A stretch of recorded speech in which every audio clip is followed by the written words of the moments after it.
settled in on your first night. I actually worked in that office before you.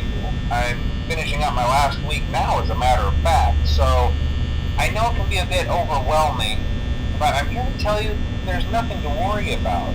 You'll do fine. So let's just focus on getting you through your first week, okay?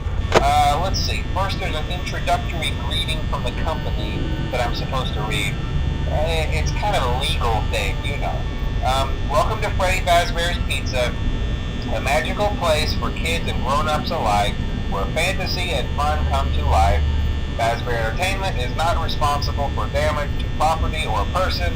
Upon discovering that damage or death has occurred, a missing person report will be filed within 90 days or as soon as property and premises have been thoroughly cleaned and bleached and the carpets have been replaced.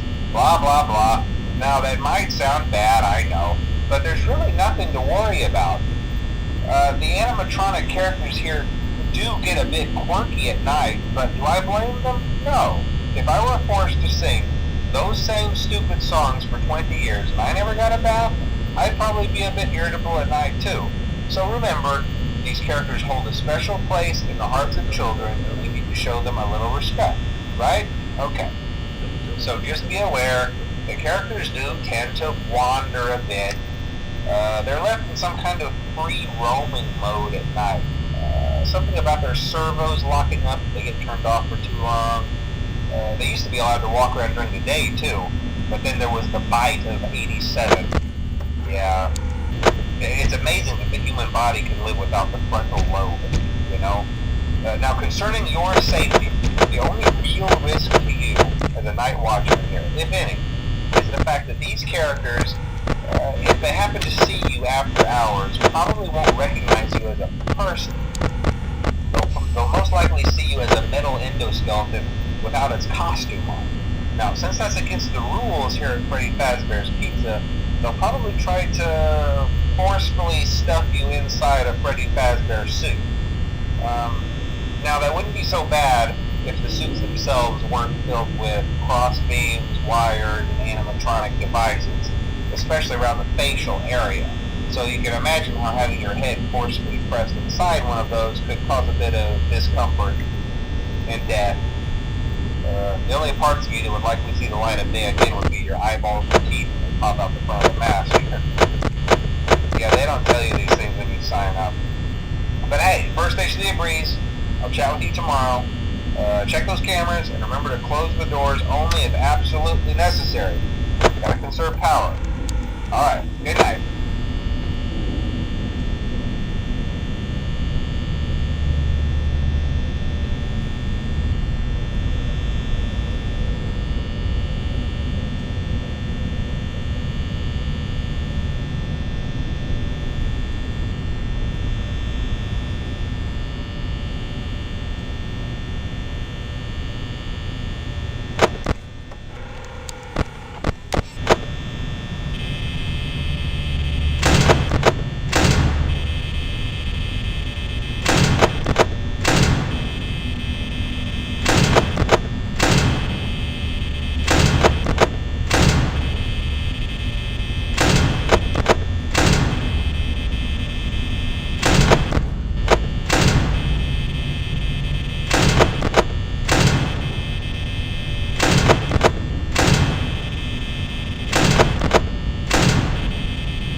talk quite as long this time since Freddy and his friends tend to become more active as the week progresses.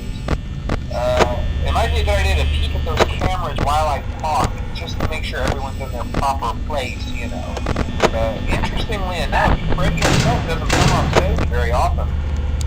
I've heard he becomes a lot more active in the dark, though, so hey, I guess that's one more reason not to run out of power, right? I also want to emphasize the importance of using your door lights. There are blind spots in your camera view, and those blind spots happen to be right outside your doors. So if you can't find something or someone on your cameras, be sure to check the door light. You might only have a few seconds to react. Not that you would be in any danger, of course. I'm not implying that. Also, check on the curtain in Pirate Cove from time to time. The character in there seems unique, and he becomes more active if the cameras remain off for long periods of time. I guess he doesn't like being watched. I don't know. Anyway, I'm sure you have everything under control. Talk to you soon.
Most people don't last this long. I mean, you know, they usually move on to other things by now. I'm not implying that they died. That's not what I meant. Anyway, I better not take up too much of your time. Things start getting real tonight. Hey, listen, I had an idea. If you happen to get caught and want to avoid getting stuffed into a Freddy suit, try playing dead. You know, go limp. Then there's a chance that maybe they'll think that you're an empty costume instead. Then again, if they think you're an empty costume, they might try to stuff a metal skeleton into you. I wonder how that would work. Yeah, never mind. Scratch that. It's best just not to get caught. Okay, I'll leave you to it. See you on the flip side.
around to send you a message tomorrow. It's been a bad night here for me.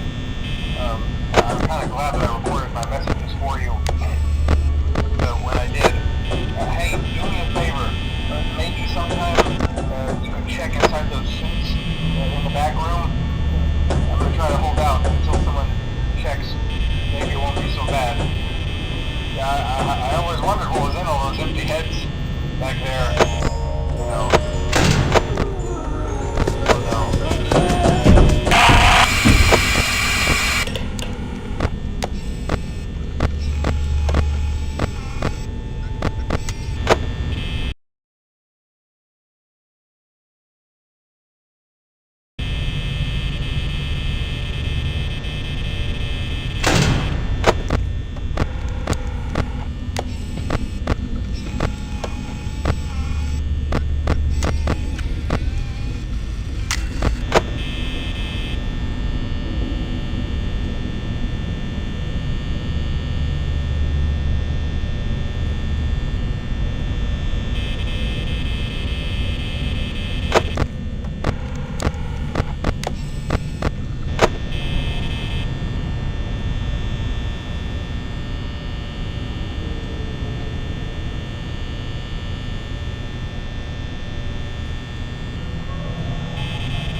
Hello? Hello? Hello and welcome to your new summer job at the new and improved Freddy Fazbear's Pizza. I'm here to talk you through some of the things you can expect to see during your first week here and to help you get started down this new and exciting career path. Now, I want you to forget anything you may have heard about the old location, you know. Some people still have a somewhat negative impression of the company. That old restaurant was kind of left to rot for quite a while, but I want to reassure you, Fazbear Entertainment is committed to family fun and above all, safety. They've spent a small fortune on these new animatronics. Facial recognition, advanced mobility, they even let them walk around during the day. Isn't that neat? But most importantly, they're all tied into some kind of criminal database so they can detect a predator a mile away. Heck, we should be paying them to guard you. Now that being said, no new system is without its kinks. You're only the second guard to work at that location. The first guy finished his week, but complained about conditions, we switched him over to the day shift. So, hey, lucky you, right? Mainly he expressed concern that certain characters seemed to move around at night and even attempted to get into his office. Now, from what we know, that should be impossible. That restaurant should be the safest place on Earth. So while our engineers don't really have an explanation for this, the working theory is that the robots were never given a proper night mode. So when it gets quiet, they think they're in the wrong room. So then they go try to find where the people are, and in this case, that's your office. So our temporary solution is this. There's a music box over by the prize counter, and it's rigged to be wound up remotely. So just every once in a while, switch over to the prize counter video feed and wind it up for a few seconds. It doesn't seem to affect all of the animatronics, but it does affect one of them. And as for the rest of them, we have an even easier solution. You see, there may be a minor glitch in the system, something about the robot seeing you as an endoskeleton without his costume on and wanting to stuff you into a suit. So hey, we've given you an empty Freddy Fazbear head. Problem solved. You can put it on any time and leave it on for as long as you want. Eventually anything that wandered in will wander back out. Something else worth mentioning is kind of the quirky modern design of the building. You may have noticed there are no doors for you to close. But hey, you have light, and even though your flashlight can run out of power, the building cannot. So don't worry about the place going dark. Well, I think that's it. You should be golden. Check the lights, put on the Freddy head if you need to. Keep the music box wound up. Piece of cake. Have a good night, and I'll talk to you tomorrow.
Hey, glad you came back for another night.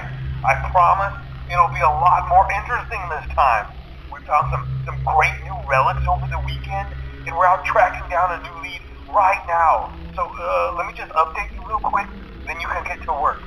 Like, the attraction opens in like a week, so we have to make sure everything works and nothing catches on fire.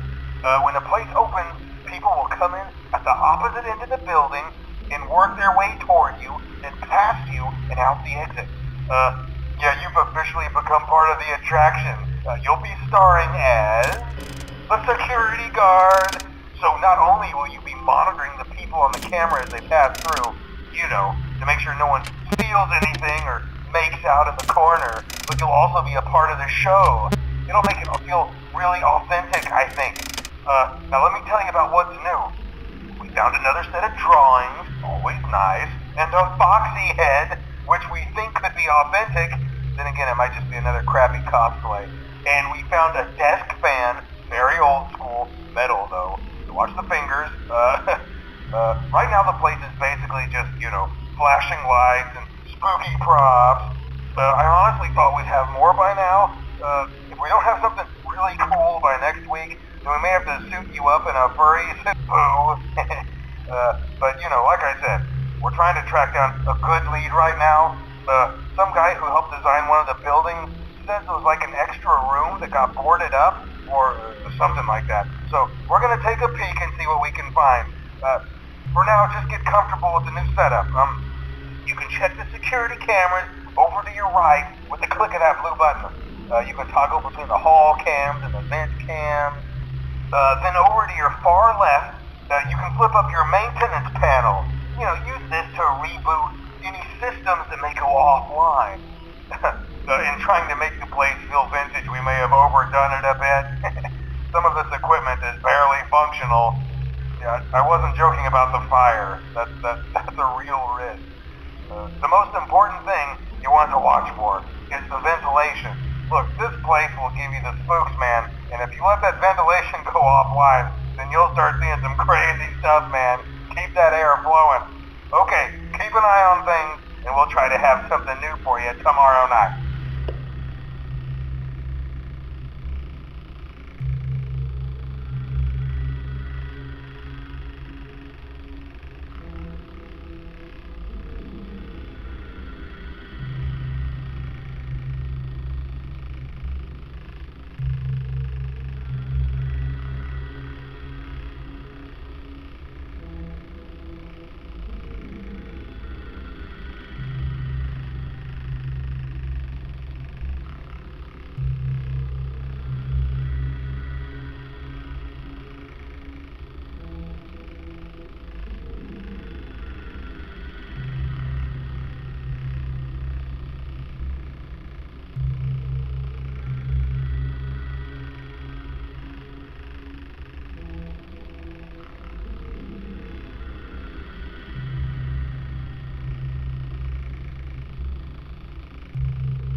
Awesome news for you. First of all, we found some vintage audio training cassettes. Dude, these are like prehistoric. Hello? I think they were like training tapes for like other employees keys or something like that. So I thought we could like have them playing like over the speakers as people walk through the attraction. Dude, that makes us feel legit, man. But I have an even better surprise for you. You're not gonna believe this. We found one. A real one. Gotta go, man. Well, look, it's in there somewhere. I'm sure you'll see it. Okay, I'll leave you with some of this great audio that I found. Talk to you later, man.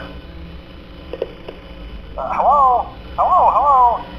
Welcome to your new career as a performer/entertainer for Freddy Fazbear's Pizza. These tapes will provide you with much-needed information on how to handle/climb into/climb out of mascot costumes.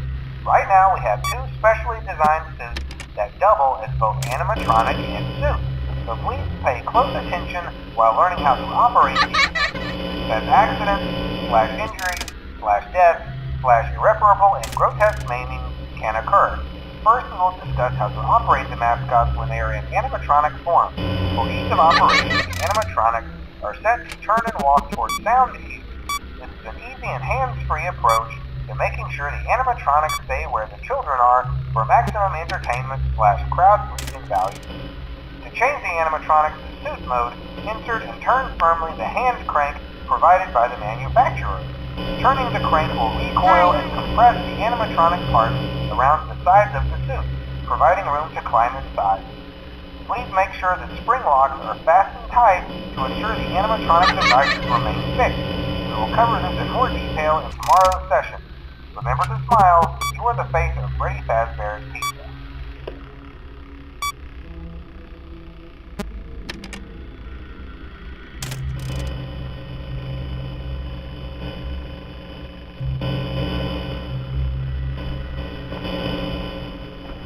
Hello?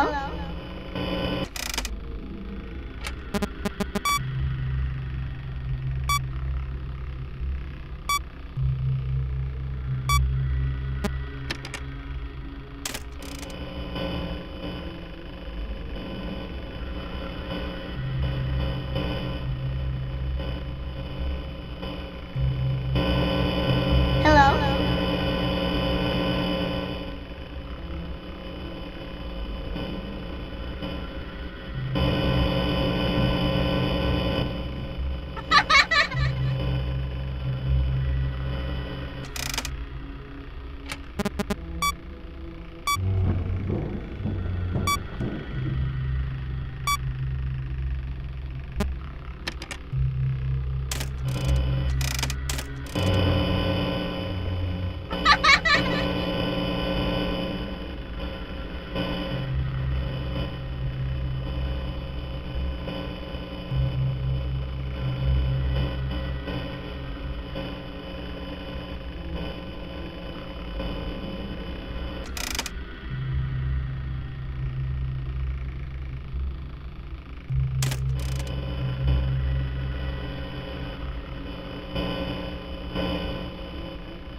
Hello?